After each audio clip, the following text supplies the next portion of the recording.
ECBN ஸ்தாபனத்தார் வழங்கும் கிறிஸ்துவுக்குள் புது வாழ்வு நிகழ்ச்சியின் மூலம் உங்களை சந்திப்பதில் நான் கர்த்தருக்குள் மகிழ்ச்சி அடைகிறேன். இன்றைக்கு உங்களோடு இந்த குறுகிய நேரத்தில் கர்த்தருடைய பாரத்தை, கர்த்தருடைய வார்த்தையை உங்களோடு பகிர்ந்து கொள்வதற்கு கர்த்தர் பாராட்டிய இந்த வாய்ப்புக்காக கர்த்தரை ஸ்தோத்திரிக்கிறேன். நம்முடைய ஊழிய பாதையில் கர்த்தருக்காக நாம் எடுக்கிற பிரயாச முயற்சிகளில் ஊழியர்களுக்கு, குறிப்பாக இளம் ஊழியர்களுக்கு இந்த வார்த்தை பிரயோஜனமாக இருக்கும் என்று நான் விசுவாசித்து இந்த வார்த்தைகளை பகிர்ந்து கொள்றேன். ஊழிய பாதையில் இருக்கிறவர்களுக்கு இருக்க வேண்டிய ஒரு மனநிலை, உண்மையா கர்த்தருக்கு ஊழியம் செய்கிறவர்களுக்கு கண்டிப்பா இந்த ஒரு வாழ்வு முறை, லைஃப் ஸ்டைல், பிரெஞ்சுல மோத் தி வீன்னு சொல்லுவாங்க, இப்படிப்பட்ட ஒரு வாழ்வு முறை அவசியமானது. உண்மையா ஊழியம் செய்கிறவர்களுக்கு இந்த அனுபவம் இருக்கும். என்னன்னா 1 தீமோத்தேயு 4வது அதிகாரம் 15வது வசனத்தில் வாசிக்கிறோம். பவுல் அப்போஸ்தலன் இளம் ஊழியராகிய தீமோத்தேயுவுக்கு சொல்லுகிற ஒரு ஆலோசனை. 1 தீமோத்தேயு 4:15, நீ தேறுகிறது யாவருக்கும் விளங்கும்படி இவைகளையே சிந்தித்து கொண்டு இவைகளிலே நிலைத்திரு. இவைகளையே சிந்தித்து கொண்டு இவைகளிலே நிலைத்திரு. அப்பதான் நீ தேறுகிறது யாவருக்கும் விளங்கும். இத ஆம்பிளிஃபைட் பைபிள் எப்படி எழுதியிருக்குன்னா, practice and work hard on these things, be absorbed in them. அதாவது completely occupied in your ministry so that your progress will be evident to all. Meditate upon these things, give thyself wholly to them. இவைகளையே சிந்தித்து கொண்டிரு, இவைகளிலே நிலைத்திரு. கர்த்தருடைய ஊழியத்தில் இருக்கிறவங்களுடைய மனநிலை எப்படி இருக்கும் பொதுவாக அப்படின்னா, கண்டிப்பா தன் சொந்த குடும்பத்தை நடத்தாம கவனிக்காதவங்க எப்படி சபையை நடத்த முடியும் என்கிற சத்தியம் அது உண்மையானது. அது அடிப்படையான அஸ்திபாரமான ஒரு நிலை. சொந்த குடும்பத்தை, சொந்த பிள்ளைகளை நாம் நடத்த வேண்டும், கவனிக்க வேண்டும். ஆனா குடும்பத்தை மட்டுமே கவனிச்சுட்டு இருக்க கூடாது. அந்த வார்த்தையே என்ன, தன் சொந்த குடும்பத்தை நடத்தாம கவனிக்காதவங்க எப்படி சபையை கவனிக்க முடியும் அப்படின்னா, சபையையும் கவனிக்க வேண்டும். கர்த்தருடைய பணி, கர்த்தருடைய ஊழியத்திற்கும் நம்முடைய நேரங்களை நம்ம கொடுக்கணும். we have to be available for God. அந்த டிஸ்போனிபிலிட்டின்னு பிரெஞ்சுல சொல்லுவாங்க, அவைலபிளா இருக்கணும் கர்த்தருக்கு. இதை எப்படி நம்ம பேலன்ஸ் பண்ண போறோம்? கர்த்தர் தான் வீட்டை கட்டுகிறவர், கர்த்தர் தான் நகரத்தை காக்கிறவர். வீடு கர்த்தரால் கட்டப்படணும். பிள்ளைகள், உன் பிள்ளைகளை நடத்த வேண்டிய வழியிலே அவர்களை நடத்துன்னு பெற்றோருக்கு கர்த்தர் சொல்லி கொடுத்திருக்கிறார். ஆனா அது எந்த நிலைக்கு வரணும்னா, உன் பிள்ளைகள் கர்த்தரால் போதிக்கப்பட்டிருக்கணும். சோ கர்த்தர் பிள்ளைகளை போதிக்கிற இடத்திற்கு பிள்ளைகளை நடத்துகிற அந்த வேலையை, பணியை தான் பெற்றோர்கள் செய்கிறார்கள், செய்கிறோம். சோ பிள்ளைகளுக்கு பெற்றோர் செய்ய வேண்டிய, பணியாற்ற வேண்டிய, சிறப்பா பணியாற்ற வேண்டிய ஒரு கடமை, ஒரு காலகட்டம் இருக்கு. We do our possibilities, but God, He do the impossibilities. அவர்தான் முடியாதவைகளை செய்கிறவர். அவர்தான் லீதியாளுடைய இருதயத்தை திறக்கிறவர். அவர்தான் மனம் திரும்புதலை அருளுகிறவர். அவர்தான் ரட்சிக்கிறார். ஒருவனை பிதா இழுக்காவிட்டால் ஒருவனும் என்னிடத்தில் வரான்னு இயேசு கிறிஸ்து சொல்லியிருக்கிறார். என்னை அல்லாமல் ஒருவனும் பிதாவை அறிந்து கொள்ளவும் முடியாதுன்னு இயேசு கிறிஸ்து சொல்லியிருக்கிறார். சோ பிதாவை இயேசு கிறிஸ்து விளக்குகிறார். இயேசு கிறிஸ்து பரிசுத்த ஆவியானவரை விளக்குகிறார். பரிசுத்த ஆவியானவர் நம்ம இயேசுவிடம் நடத்துகிறார். இயேசு கிறிஸ்து நம்மை பிதாவிடம் நடத்துகிறார். சோ இந்த ஊழியர்கள், தேவனுடைய பிள்ளைகள், நாம் செய்ய வேண்டிய கடமையை நாம் செய்ய வேண்டும். கர்த்தர் அவருடைய விளைச்சலை விதைக்கிறவர்கள், நீர்ப்பாய்ச்சுகிறவர்கள் அவங்களுடைய வேலையை செய்கிறார்கள், செய்கிறோம். இணைந்து ஒரு குழுவாக பவுலும் அப்போலவும் இணைந்து செய்கிறாங்க.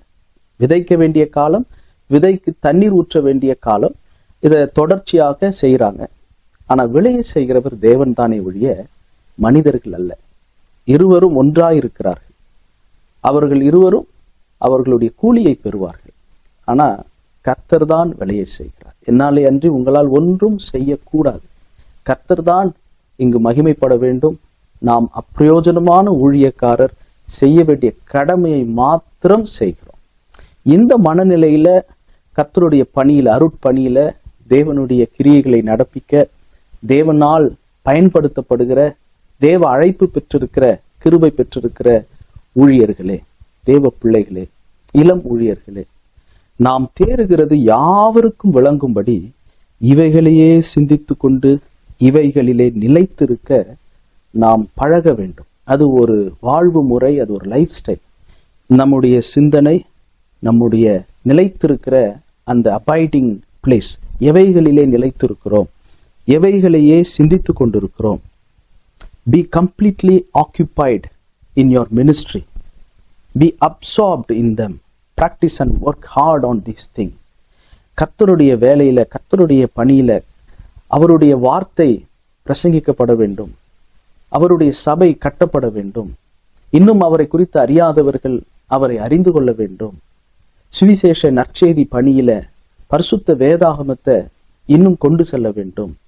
அவருடைய வார்த்தைக்கு கீழ்ப்படிந்து சீஷர்களாக தேவனுடைய ஐக்கியத்துல, சகோதர சிநேகத்துல நாம் ஒரே குடும்பமாக, ஒரே ஆலயமாக, ஒரே சரீரமாக கட்டப்பட வேண்டும்.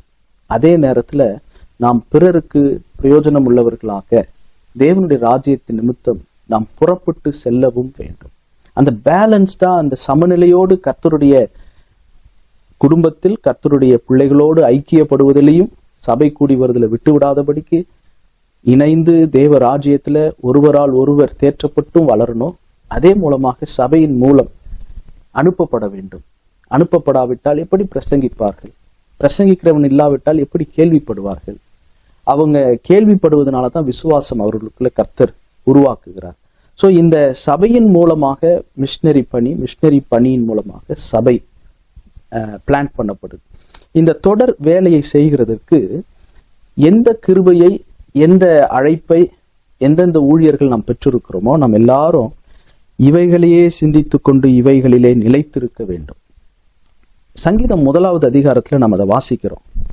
சங்கீதம் 1வது அதிகாரம் 2வது வசனம், கர்த்தருடைய வேதத்தில் பிரியமாயிருக்கிற ஒரு வாழ்க்கை, இரவும் பகலும் அவருடைய வேதத்தில் தியானமாயிருக்கிற ஒரு வாழ்க்கை. ஊழியர்களுக்கு, ஊழியத்துல குறிப்பா இளம் ஊழியர்களுக்கு, நான் எந்த பொருள் வாங்கணும், எந்த லேப்டாப் வாங்கணும், எந்த கேமரா வாங்கணும், எந்த மைக்கு வாங்கணும், எந்த மிக்சர் போர்டு வாங்கணும், எப்படிப்பட்ட ஸ்பீக்கர் வாங்கணும், இதையே யோசிச்சுக்கிட்டு அமேசான்ல தேடிக்கிட்டு எந்த நேரமும் ஊடகத்தையும் பொருட்களையும் பொருட்சாதனங்களையும் இதையே நம்பி, இதையே சார்ந்து, இதையே சிந்தித்து கொண்டு இதற்காகவே பணம் சேகரித்து தனக்கான உடை அலங்காரம், சிகை அலங்காரம், வெளி தோற்றத்தினுடைய வெளிப்புற அந்த எக்ஸ்ட்ரா ஃபிட்டிங்ஸ், மேக்கப்ஸ், இதுலேயே நேரத்தை செலவிடுறதுல, எப்படி அடுத்த ஃப்ளைட் புக் பண்றது, எப்படி ஃப்ளையர் ரெடி பண்றது, இதுலேயே நம்ம கவனம் செலுத்துறத இருக்கக்கூடாது. கண்டிப்பா அதெல்லாம் அஃப்கோர்ஸ் வேண்டும் தான், இல்லைன்னு இல்லை. ஆனா முதலாவது தேவனுடைய ராஜ்யத்தையும் அவருடைய நீதியையும் தேடுகிற ஒரு சிந்தனை, அதாவது கர்த்தருடைய வேதத்தில் பிரியமாய் இருக்கிற ஒரு மனநிலை. இன்னைக்கு கர்த்தருடைய வேதத்தின் மீது பிரியம் இல்லை. பலர் சொல்லி கேட்டிருப்போம், பைபிளை திறந்தாலே எனக்கு தூக்கம் வருது, வேதத்தை வாசிக்க முடியல, எனக்கு பைபிள் புரியல, பிரசங்க நேரத்துல தூக்கமா வருது. பிரசங்கத்தை கேட்கிறவங்களுக்கு தூக்கம் வருது வேற, ஆனா பிரசங்கிக்கிறவர்களுக்கே இன்னைக்கு தூக்கம் வருது. கர்த்தருடைய வேதத்தின் மீது ஒரு பிரியம் இல்லாம, ஒரு கண் சொருகி போன ஒரு மலட்டுத்தன்மை, ஒரு வேதத்தின் மீது பிரியம் இல்லாம வெறுமனே செய்தி ஆயத்தப்படுத்துவதற்காக வேதத்தை திறக்கிறோமா, இல்ல கர்த்தருடைய வேதத்தின் மீது உண்மையிலேயே ஒரு பிரியம், ஒரு ஆசை, ஒரு விருப்பம் இருக்குதா? இரவும் பகலும் அவருடைய வேதத்தில் தியானமாய் இருக்கிறோமா? Are we meditating the word of God? போதுமான அளவு கர்த்தருடைய வேதத்தை தியானிக்கிறோமா?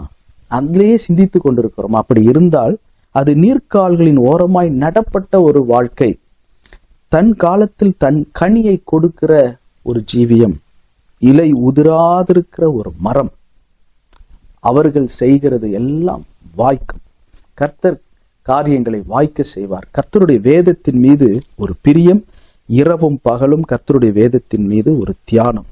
யோசுவாவை குறித்து வாசிக்கிறோம். யோசுவா 1வது அதிகாரம் 8வது வசனத்துல, இந்த நியாயப்பிரமாண புஸ்தகம் உன் வாயை விட்டு பிரியாதிருப்பதாக, இதில் எழுதியிருக்கிறவைகளின்படியெல்லாம் நீ செய்ய கவனமாயிருக்கும்படி இரவும் பகலும் அதை தியானித்து கொண்டிருப்பாயாக.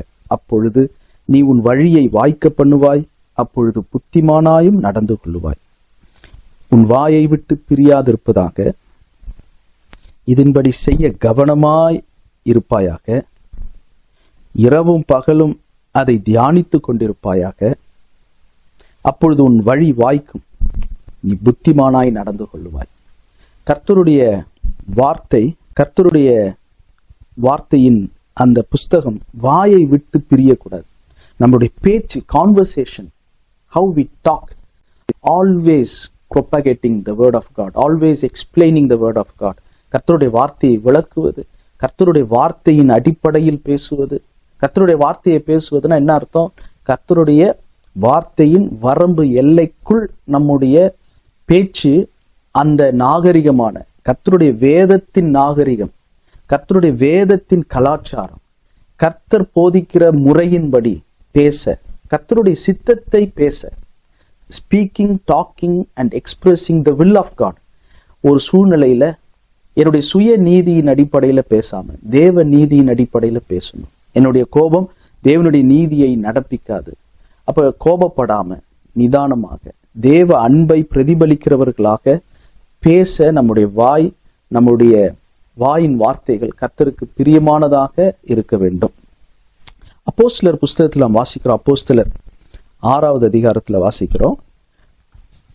பேதுருவினுடைய தலைமையின் கீழ் இருந்த அந்த சீடர்கள், அப்போஸ்தலர்கள், ஆவிக்குரிய தலைவர்களுடைய அந்த தகுதி எப்படி இருந்தது? அப்போஸ்தலர் 6:4, நாங்களோ ஜெபம் பண்ணுவதிலும் தேவ வசனத்தை போதிக்கிற ஊழியத்திலும் இடைவிடாமல் தரித்திருப்போம் என்றார்.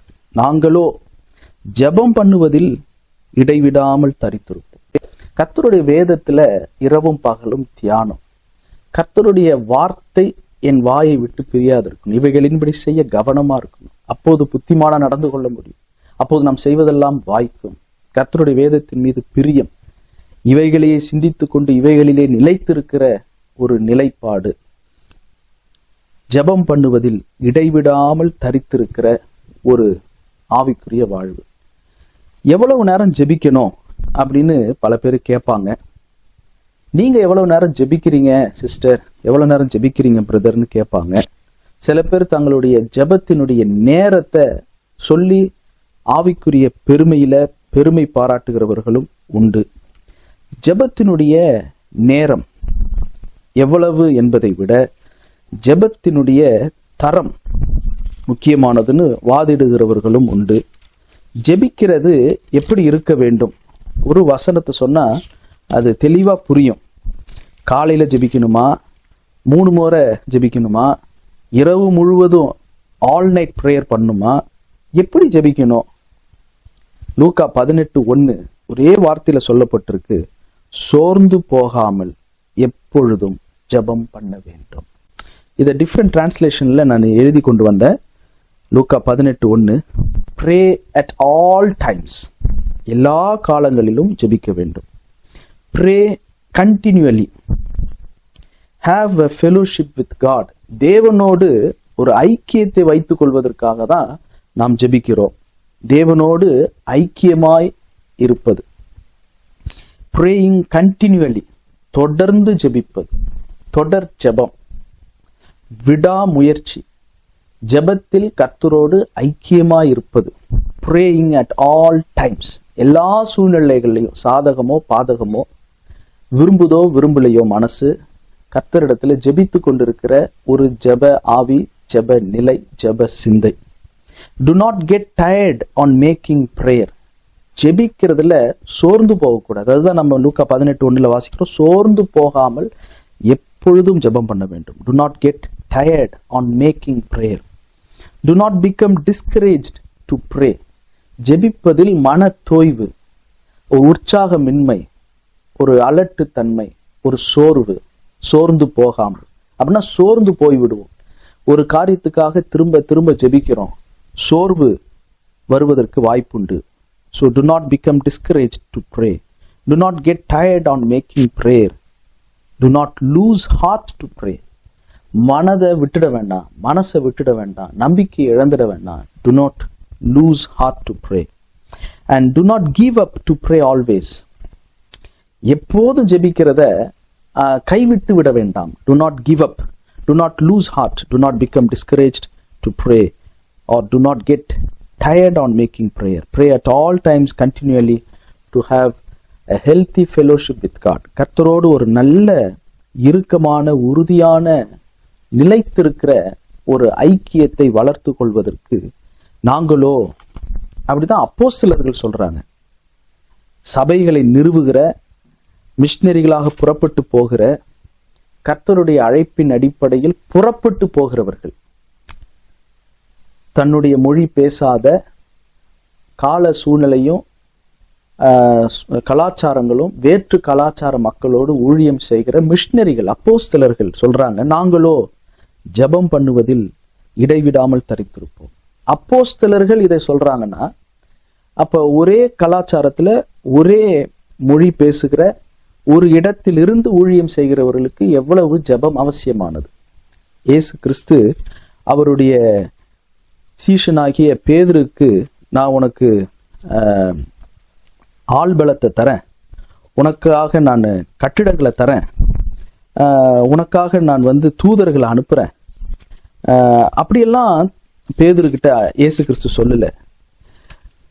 பிசாசு உன்னை புடைக்கிறதுக்கு என்னிடத்துல கேட்டுக்கொண்டான், ஆனாலும் உன் விசுவாசம் ஒழிந்து போகாதபடிக்கு உனக்காக நான் ஜெபம் பண்றேன்னு தான் சொன்னார். I pray for you. இயேசு கிறிஸ்து நினைத்திருந்தால் உனக்கு பணம் தரேன், கட்டிடம் தரேன், ஆட்களை தருகிறேன், உனக்காக தூதர்களை நான் சேனையாக அனுப்புறேன், உனக்காக நான் எலியாவை போல உனக்கு முன்பாக பெரிய இரைச்சலின் சத்தம் கேட்கிற அற்புதங்களை, வானத்திலிருந்து அக்கினி மழை பெய்ய பண்ணி பெரிய அற்புத அடையாளங்களோடு நீ நடந்து போனா இப்படி அற்புதங்கள் நடக்கும். உண்மைதான், பேதுரு நடந்து போகும்போது அவருடைய நிழல் பட்டு பிசாசுகள் ஓடின, எல்லாம் இருந்தாலும் இயேசு கிறிஸ்து அவரே தேவகுமாரனே பேதுருக்கிட்ட என்ன சொன்னார்னா, உனக்காக நான் வேண்டிக் கொள்றேன், உன் விசுவாசம் ஒழிந்து போகாதபடி. பிரேயர் மினிஸ்ட்ரி, பிரேயிங் மினிஸ்ட்ரி அப்படின்றது அது இயேசு கிறிஸ்துவே பேதுருவுக்காக செய்த ஒரு ஊழியம். ஜெப ஊழியத்தை ஒரு நாளும் நாம் மட்டுப்படுத்த கூடாது. ஜெபம் என்பது அது ரொம்ப ஒரு ரகசியமான ஒரு ஊழியம். ரகசியமாய் ஜெபிப்பதே ஜெபத்தின் ரகசியம்னு நான் ஒரு புத்தகத்துல வாசித்திருக்கிறேன். Praying secretly is the secret of prayer. ரகசியமாய் ஜெபிப்பதுதான் ஜெபத்தின் ரகசியம். அப்போ எவ்வளவுக்கு நம்முடைய தனி ஜெபம், நம்முடைய ரகசியமான ஜெபம், கர்த்தரிடத்துல மன்றாடுவது, வேண்டுவது, கேட்பது, சோர்ந்து போகாமல் ஜெபிப்பது, நாங்களோ ஜெபம் பண்ணுவதில் இடைவிடாமல் தரித்திருப்போம். அடுத்தது என்ன? நாங்களோ தேவ வசனத்தை போதிக்கிற ஊழியத்திலும் இடைவிடாமல் தரித்திருப்போம் என்றார்கள். அப்போஸ்தலர் 6:4. கர்த்தருடைய வார்த்தையை, தேவ வசனத்தை போதிக்கிற ஊழியம், கற்றுக் கொடுக்கிற பணி, அதை புரிய வைக்கிற, எடுத்து உரைக்கிற, பிரசங்கிக்கிற, போதிக்கிற ஆசிரியர் பணி, வாத்தியாருடைய வேலை, அதை பிறருக்கு கர்த்தருடைய வழியை காண்பிக்கிற ஒரு ஆசான், இந்த வேலையில நாங்கள் இடைவிடாமல் தரித்திருப்போம் என்று ஆசாரியர்கள் சொல்லுகிறது போல இந்த அப்போஸ்தலர்கள் சொல்றாங்க. எப்படி ஆசாரியர்கள் பழைய ஏற்பாட்டுல அவங்க இடைவிடாமல் அப்பங்களை சூடாக மேஜையின் மீது வைக்கணும், விளக்க அணையாதபடி காத்துக்கொள்ளணும், பலிபீடங்கள்ல பலி செலுத்தணும். ஆசாரியர்களுடைய அந்த பணி எப்படி அது இடைவிடாமல் இருந்ததோ அது போல புதிய ஏற்பாட்டுல கர்த்தருடைய ஊழியர்களுடைய பணி, குறிப்பா இந்த இடத்துல நாம் அப்போஸ்தலர்களை குறித்து வாசிக்கிறபடி அது நின்று போகாத ஒரு பணி. என்ன? தொடர்ந்து ஜெபிக்கணும், இடைவிடாமல் தேவ வசனத்தை நாம போதிக்கணும். இப்படி இவைகளையே சிந்தித்து கொண்டு completely occupied in your ministry, அப்படி இருக்கும்போது your progress will be evident to all. இததான் மத்தேயு 5:16 இயேசு கிறிஸ்து சொன்னாரு, உங்களுடைய வெளிச்சம், மத்தேயு 5:16, உங்கள் வெளிச்சம் அவர்கள் முன்பாக பிரகாசிக்க கடவுள். இத பிலிப்பியர் 2வது அதிகாரம் 15-16 வாசிக்கிறோம். பிலிப்பியர் 2:15-16 ஜீவ வசனத்தை பிடித்து கொண்டு உலகத்திலே சுடர்களைப் போல பிரகாசிக்கிற நீங்கள் கோணலும் மாறுபாடுமான சந்ததியின் நடுவிலே குற்றமற்றவர்களும் கபடற்றவர்களும் தேவனுடைய மாசற்ற பிள்ளைகளுமாய் இருக்கும்படிக்கு எல்லாவற்றையும் முறுமுறுப்பில்லாமலும் தர்க்கிப்பில்லாமலும் செய்யுங்கள். கர்த்தருடைய வேதம் தான் நமக்குடைய பாதைக்கு தீபம், வெளிச்சம். அந்த ஜீவ வசனத்தை பிடித்து கொண்டவர்களாக, சுடர் விடுகிற, பிரகாசிக்கிற, வெளிச்சம் வீசுகிறவர்களாக இவைகளையே சிந்தித்து கொண்டிருக்கிற ஒரு வாழ்வு முறை. இப்படி இருந்தால் நம்ம எந்த ஒரு லக்கை அடைவோம்? இத முடிந்த அளவு நான் இன்னைக்கு ஒரு பாதிய பேசுறேன், மீதிய அடுத்த செய்தியில தொடர விரும்புறேன். ஒவ்வொரு மனுஷனுக்கும் ஒவ்வொரு கால அட்டவணையை கர்த்தர் வைத்திருக்கிறார். ஒரு டைம் டேபிள், ஒரு மேரேஜ், ஒரு திருமணம், ஒரு தொழில். அவங்களுக்கு இப்படி நடந்தது, எனக்கு இப்படி நடக்கல, எனக்கு பின்னால வந்தவங்க அப்படி முன்னால போயிட்டாங்க அப்படின்னு சொல்லி பல துறைகளில் ஒவ்வொருத்தவங்களுக்கும் ஒரு கால அட்டவணையை கர்த்தர் வைத்திருக்கிறார். ஊழியத்துல கர்த்தருடைய முறையில், அவருடைய வழியில் இப்படி இவைகளை சிந்தித்து இவைகளிலேயே நிலைத்திருந்து நம்மை அர்ப்பணித்து நம்முடைய சிந்தனையில கர்த்தருடைய வேதத்துல பிரியமாக, ஜபத்துல சோர்ந்து போகாமல் நிலைத்திருந்து தேவனுடைய வசனத்தை போதிக்கிறதுல நிலைத்திருக்கும் போது நாம் தேறுகிறது யாவருக்கும் விளங்க ஆரம்பிக்கும். என்ன தேர்ச்சி, முதிர்ச்சி, எப்படி எசேக்கியேலின் புஸ்தகம் 1வது அதிகாரம். எசேக்கியேல் 1வது அதிகாரத்துல நாம் வாசிக்கிறோம், எசேக்கியேலுக்கு என்ன வயது? இந்த எசேக்கியேல் தீர்க்கதரிசியின் புஸ்தகம் இருக்கிற இந்த புத்தகத்துல எசேக்கியேலுக்கு இப்ப என்ன வயதுன்னு கேட்டா, 1 அதிகாரம் 1 வசனத்துல 30 வயது, 30ஆம் வருஷம் 4ஆம் மாசம் 5ஆம் தேதியிலே. எசேக்கியேலுக்கு 30 வயது இருக்கும் போதுதான் கர்த்தர் எசேக்கியேலை அழைக்கிறார். எதுக்கு அழைக்கிறாரு? தீர்க்கதரிசியாக அழைக்கிறார். எசேக்கியேல் யாருடைய மகன்? எசேக்கியேல் 1வது அதிகாரம் 3வது வசனம், பூசி என்னும் ஆசாரியனுடைய குமாரனாகிய எசேக்கியேலுக்கு கர்த்தருடைய வார்த்தை உண்டானது. பூசி என்கிற ஒரு ஆசாரியனுடைய மகன் தான் எசேக்கியேல். ஆசாரியர்களுடைய பிள்ளைகள் ஆசாரிய ஊழியம் செய்ய வேண்டும். அப்படியானால் எசேக்கியேல் ஒரு ஆசாரியன். எசேக்கியேலுக்கு இப்ப என்ன வயது? 30 வயது. எத்தனை வருடமாக அவர் ஆசாரியனாக இருந்தார்? 1 நாளாகமம் 23வது அதிகாரம், 1 நாளாகமம் 23வது அதிகாரம் 24, 25, 27 வரைக்கும். நீங்க 24, 27 வாசிக்கிறேன். 1 நாளாகமம் 23, 24. தங்கள் பிதாக்களுடைய குடும்பங்களின்படியே பிதாக்களில் தலைமையாயிருந்த லேவி புத்திரரின் பேர்டாப்பின்படியே தலையாக எண்ணப்பட்ட 20 வயது முதல் அதற்கு மேற்பட்ட இவர்களுடைய சந்ததியார் கர்த்தருடைய ஆலயத்து பணிவிடை செய்தார்கள். 20 வயது முதல் அதற்கு மேற்பட்ட இவர்களுடைய சந்ததியார் கர்த்தருடைய ஆலயத்து பணிவிடையை செய்தார்கள். 27, தாவீது அவர்களை குறித்து சொன்ன கடைசி வார்த்தைகளின்படியே லேவி புத்திரரில் தொகைக்கு உட்பட்டவர்கள் 20 வயது முதல் அதற்கு மேற்பட்டவர்களாய் இருந்தார்கள். அப்படின்னா 20 வயதிலிருந்து கர்த்தருடைய ஆலயத்து பணிவிடையை ஆசாரியர்களுடைய பிள்ளைகள் செய்யலாம். எசேக்கியேலுக்கு இப்ப 30 வயது. அப்படின்னா கடந்த 10 வருஷமாக பூசி என்கிற ஆசாரியனுடைய குமாரனாகிய எசேக்கியேல் கர்த்தருடைய ஆலயத்து பணிவிடைகளை செய்து வந்தார். 10 வருஷம் முடியும் போது 30வது வயதுல கர்த்தர் எசேக்கியேலை அழைக்கிறார். ஊழியத்துல ஒரு மாற்றம், ஒரு டிரான்ஸ்பார்மேஷன். ஆசாரியனை தீர்க்கதரிசி அழைக்கிறார். எத்தனாவது வயசுல? 30வது வயசுல. ஆனா நீங்க சாமுவேல் எடுத்துக்கிட்டா 1 சாமுவேல் 3வது அதிகாரம் 8வது வசனத்துல வாசிக்கிறோம். 1 சாமுவேல் 3வது அதிகாரம் 8வது வசனத்துல, கர்த்தர் மறுபடியும் 3ஆம் விசை சாமுவேலே என்று கூப்பிட்டார். அவன் எழுந்திருந்து ஏலியினிடத்தில் போய், இதோ இருக்கிறேன், என்னை கூப்பிட்டிரே என்றான். அப்பொழுது கர்த்தர் பிள்ளை ஆண்டானை கூப்பிடுகிறார் என்று ஏலி அறிந்து கொண்டார். சாமுவேல் மூலமாக கர்த்தர் ஏலியினுடைய குடும்பத்தை குறித்த கர்த்தருடைய வார்த்தையை சொல்ல சாமுவேலை தெரிந்து கொள்ளுகிறார். சாமுவேலை குறித்து என்ன ஏலி சொல்றாரு? கர்த்தர் பிள்ளை ஆண்டானை கூப்பிடுகிறார். ஒரு பிள்ளை ஆண்டான், இன்னும் 20 வயது கூட ஆகல. 20 வயசுல இருந்து தான் கர்த்தருடைய ஆலயத்தின் பணிவிடைகளை செய்யணும். சாமுவேலுக்கு ரொம்ப ஒரு விடலை பருவம், ஒரு 13, 12, 15க்குள்ள இருந்திருக்கும். இந்த சின்ன வயதிலேயே சாமுவேலை கர்த்தர் தீர்க்கதரிசியாக அழைத்தார். தீர்க்கதரிசியாக சாமுவேல் இருந்தார். அவர் பயிற்சி பெறும்போதே ஏலியினுடைய வீட்டுல அவர் ஏலிக்கு உதவியாக பயிற்சி செய்யும் போதே அவர் கர்த்தருடைய தீர்க்கதரிசி என்று அழைக்கப்பட்டார். ஆனா மோசேவை எடுத்துக்கிட்டீங்கன்னா உபாகமம் 34வது அதிகாரத்துல வாசிக்கிறோம். உபாகமம் 34வது அதிகாரம் 12வது வசனம். 40வது வயதுல சுயமாக முயற்சி செய்து தோற்று போனார் மோசே. 80வது வயதுல கர்த்தர் அழைத்து உயர்த்தி மோசேவை தீர்க்கதரிசியாக பயன்படுத்தினார்.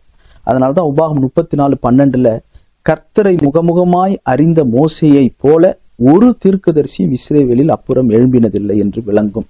இப்படிதான் இந்த உபாகம் புஸ்தகம் நிறைவு பெறுது. முகமுகமாய் கர்த்தரை அறிந்த மோசேயை போல ஒரு தீர்க்கதரிசியும் இஸ்ரவேலில் அதுக்கப்புறம் இல்லை.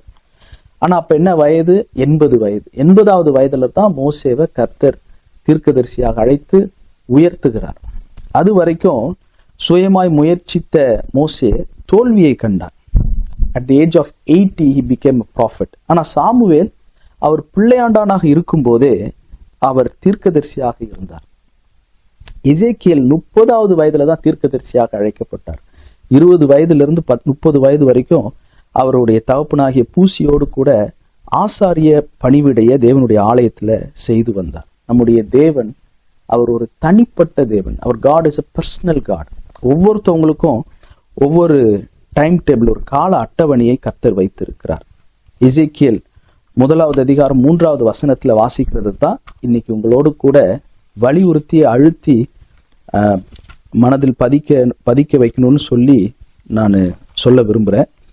எசேக்கியேல் 1:3 கர்த்தருடைய வார்த்தை பூசி என்னும் ஆசாரனுடைய குமாரனாகிய எசேக்கியேலுக்கு உண்டாகி அங்கே கர்த்தருடைய கரம் அவன் மேல் அமர்ந்தது. இங்க நம்ம ஒவ்வொருத்தவங்களும் நாம் வளருகிறது, நாம் தேறுகிறது எப்படி? நம்ம 1 தீமோத்தேயு 4:15 வாசிச்சோம். 1 தீமோத்தேயு 4வது அதிகாரம் 15 நீ தேறுகிறது யாவருக்கும் விளங்கும்படி இவைகளையே சிந்தித்து கொண்டு இவைகளிலே நிலைத்திரு. ஜபத்துல, தேவனுடைய வசனத்தை போதிக்கிறதுல, கர்த்தருடைய வேதத்துல பிரியமாய் இருக்கிறதுல, இரவும் பகலும் தியானிக்கிறதுல, இவைகளையே சிந்தித்து நம்ம வாயை விட்டு பிரியாம இவைகளையே நிலைத்து இருந்து இவைகளை சிந்தித்து கொண்டிருக்கும் போது நாம் தேறுகிறவர்களாக இருப்போம். தேர்ச்சி என்ன? அல்டிமேட் கோல் என்ன? கர்த்தருடைய தீர்க்கதரிசியாக கர்த்தர் ஒவ்வொருவரையும் உருவாக்க விரும்புகிறார். தீர்க்கதரிசினா ஏதோ நடக்க போவதை சொல்லுவது மட்டுமல்ல, கர்த்தருடைய வார்த்தை நமக்கு உண்டாக வேண்டும். அந்த லோகோஸ் ரேமா என்கிறத குறித்து அடுத்த செய்தியில உங்களோடு பகிர்ந்து கொள்றேன். கர்த்தருடைய வார்த்தை நமக்குள் உண்டாக வேண்டும். எனக்கான வார்த்தை, என் மூலம் இந்த தனி நபருக்கு, இந்த குழுவுக்கு, இந்த நபருக்கு, இந்த கூட்டத்திற்கு கர்த்தர் எனக்குள் உண்டாக்குகிற வார்த்தை என்ன?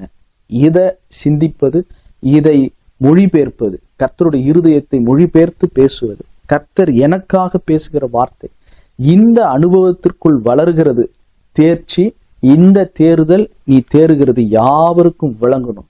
கர்த்தர் உனக்குள் இருக்கிறார், நீ கர்த்தருடைய தீர்க்கதரிசி தான். கர்த்தருடைய தீர்க்கதரிசினா திரும்ப சொல்ற, நடக்க போவதை சொல்வது மாத்திரமல்ல, அவருடைய சாட்சி, அவருடைய ஆவியை கொண்டவர்கள், கர்த்தருடைய இருதயத்தை கொண்டவர்கள், அவருடைய இருதயத்துக்கு ஏற்றவர்கள், கர்த்தருடைய வாயா இருப்பவர்கள், கர்த்தர் சொல்லுவதை சொல்லுகிறவர்கள், எந்த ஒரு பயமும் அச்சமும் இல்லாமல் கர்த்தரை வெளிப்படுத்துகிறவர்கள்.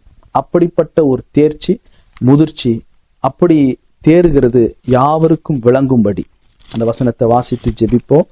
1 தீமோத்தேயு 4வது அதிகாரம் 15வது வசனம். நீ தேறுகிறது யாவருக்கும் விளங்கும்படி இவைகளையே சிந்தித்து கொண்டு இவைகளிலே நிலைத்திரு.